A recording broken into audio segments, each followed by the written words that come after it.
Hi, my name's Jackie Malpass. I am a writer, blogger and book coach. You can find me at jackiemalpass.com and millionstoriesproject.com. Now, these videos are for anyone who thinks that they can't write, thinks that no one is interested, needs a book to promote their expertise, wants to use writing to heal their life and start a new chapter, and may or may not want to publish. What happened on the day that you were born? I googled my birth date, and at that exact time I was 51 years old. I was 51 years, 8 weeks, 14 hours, 49 minutes and 35 seconds old. 35 seconds old. And I discovered that if I never cut my hair, it would be 7,450 meters long. So that kind of conjures up all kinds of memories and stories and things about haircuts and hair colours and things that happened when I had my hair cut, and oh wow, just where does that take you? The other thing I discovered that Elvis was number one on the day that I was born in both the UK and in the US with It's Now or Never. So another thing you can do is go and Google your date of birth and see what comes up.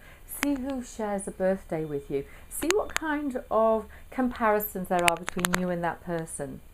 And take a moment to listen to the songs that were around on the day of your birth and see what the words mean to you.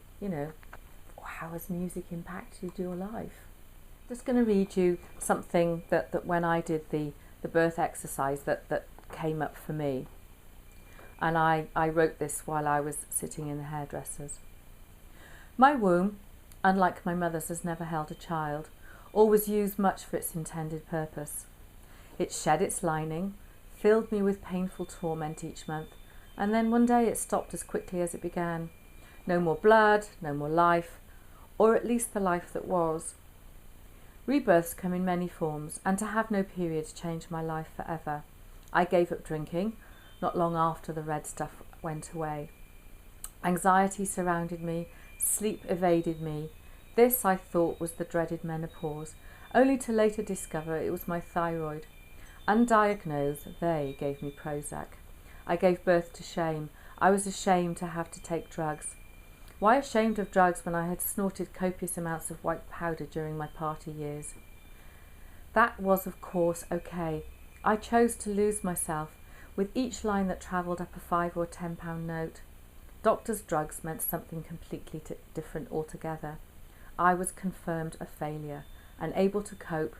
Sleep deprivation was killing me. I may never have had a child to keep me awake for endless hours, but I had something else, life-changing just the same. So I gave it all up, drink, sugar, wheat, dairy, stuff. Eventually I slept. My diet, I discovered, sorted out the thyroid. I wasn't nuts after all. Okay, slightly barking, but that's in my makeup. With sleep, I discovered calm. Relaxed, I gave birth to my passion. So go on, where does birth take you? Just write 10 minutes, it's all it needs. So thank you. I am Jackie Malpass.